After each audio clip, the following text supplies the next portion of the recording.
नास्तिक, आस्तिक और साधक। एक मानव मन एक नास्तिक से विकसित हो एक साधक बन सकता है। ये तीनों समूह मूलभूत रूप से एक दूसरे से अलग है।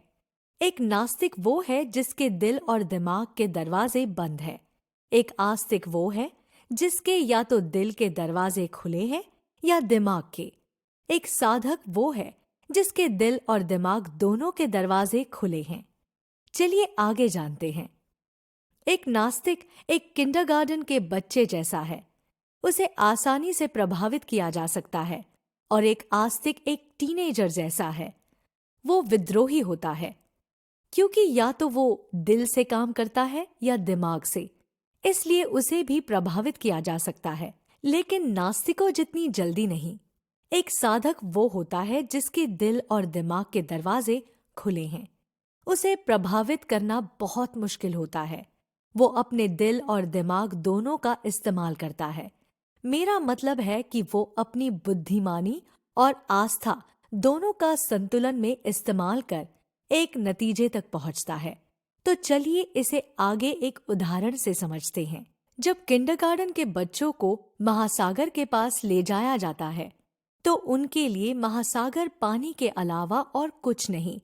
वो उसके किनारे पर खेलते हैं। और अगर आप उन्हें एक नदी के किनारे ले जाते हैं, तब भी कुछ नहीं बदलता है। आस्तिक सर्फर्स की तरह होते हैं।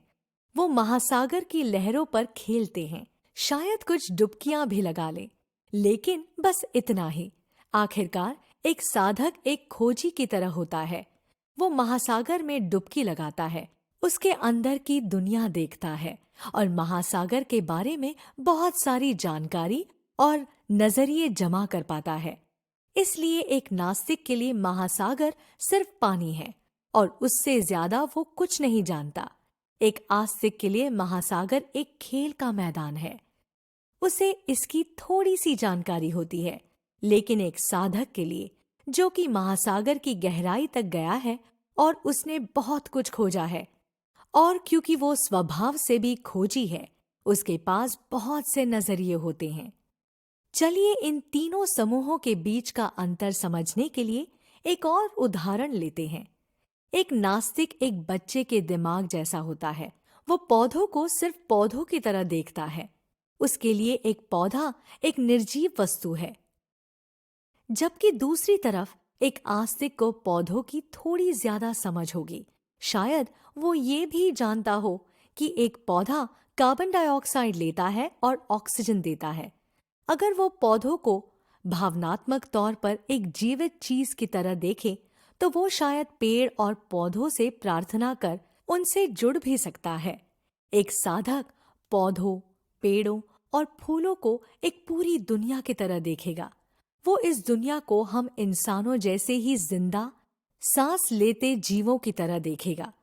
वो देखेगा कि ये कैसे जन्म लेते हैं, कैसे विकसित होते हैं और ग्रह की हर दूसरी प्रजाति की तरह कैसे मर जाते हैं। और ये भी कि किस तरह वो आपस में कीड़ों से, छोटे जानवरों से, यहाँ तक कि इंसानों से भी बात करते हैं। अगर हम जरूरत भर संवेदनशील हो जाएं, तो हम दिल से जुड़ सकते हैं। एक नास्तिक, आस्तिक और साधक के बीच के मूल अंतर को इस तरह कहा जा सकता है। एक साधक एक खोजी होता है, आस्तिक आलसी होता है। वो खुद भी खोजना नहीं चाहता, इसलिए वो चीजें आसानी से खत्म कर लेता है।